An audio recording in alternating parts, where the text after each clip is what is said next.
आज हम आपको भाषा और व्याकरण के बारे में बताएंगे।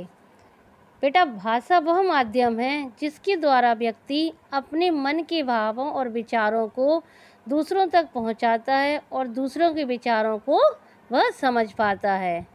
मतलब भाषा वह साधन है जिसके द्वारा हम दूसरे व्यक्तियों के विचारों को समझते हैं और अपनी बातों को उन तक पहुंचाते हैं, उसे हम भाषा कहते हैं।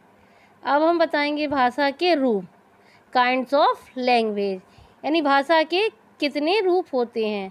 तो बेटा, भाषा के 3 रूप होते हैं।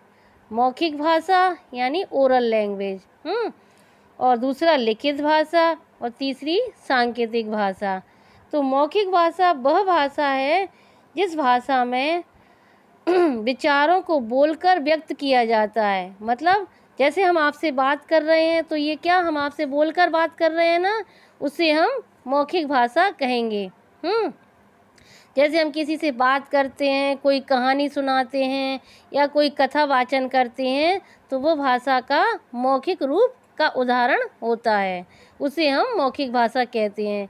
इसी तरह भाषा की दूसरा रूप क्या है? लिखित भाषा यानी रिटन भाषा। वह भाषा जिसमें हम विचारों को लिखकर व्यक्त करते हैं, उसे लिखित भाषा कहते हैं। जैसे कि हम आपको स्कूल में बोर्ड पर पढ़ाते हैं, तो उसमें लिखकर जो आपको समझाते हैं उसको क्या बोलेंगे? लिखित भाषा। मतलब लेख लिखना, पुस्तक लिखना, समाचार पत्र लिखना, या ऑफिस मतलब कार्यालय में कोई भी लिखित काम करना, उसको हम क्या कहेंगे? लिखित भाषा। तो वो भाषा का लिखित रूप कहलाता है। ठीक है। इसके बाद तीसरी भाषा आ जाती है सांकेतिक भाषा। सांकेतिक भाषा मतलब यह वो भाषा है जिसमें विचारों के आदान प्रदान के लिए हम संकेतों का प्रयोग करते हैं, वह होती है सांकेतिक भाषा। विभिन्न चिन्ह, चेहरे के हाव भाव आदि सांकेतिक भाषा का उदाहरण है। लेकिन बेटा, आपको ज़्यादातर लिखित और मौखिक भाषा के ही बारे में बताया और समझाया जाता है। ओके।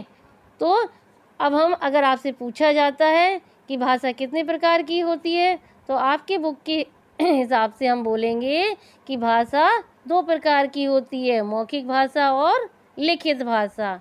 ठीक है बेटा। अब हम आपसे बात करते हैं भाषा और बोली। तो भाषा तथा बोली परस्पर भिन्न है। मतलब भाषा और बोली आपस में अलग अलग है। बोली भाषा का क्षेत्रीय या स्थानीय रूप है। भारत में बोली जाने वाली कुछ बोलियां जैसे हरियाणवी, अवधी, मैथिली, ब्रज, बिहारी, बुंदेलखंडी, ये सब क्या है? बोलियां कही जाती हैं। ठीक है। तो इसको हम बोली कहते हैं। ठीक है बेटा। तो आपको भाषा और बोली के बारे में समझ में आया। अब हम बात किसकी करेंगे? लिपि। जब हम बोलते हैं तो हमारे मुख से अनेक ध्वनियाँ निकलती हैं। इन ध्वनियों को लिखने के लिए कुछ निश्चित विशेष चिन्ह होते हैं और इन्हीं ध्वनि चिन्हों को हम लिपि कहते हैं।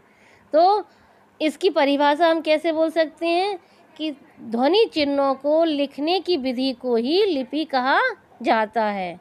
ओके। हिंदी भाषा देवनागरी लिपि में लिखी जाती है और संस्कृत भाषा भी देवनागरी लिपि में लिखी जाती है। पंजाबी भाषा गुरुमुखी में लिखी जाती है। उर्दू फारसी में लिखी जाती है और अंग्रेजी की लिपि रोमन कहलाती है। ठीक है बेटा, समझ में आ गया? Okay, thank you.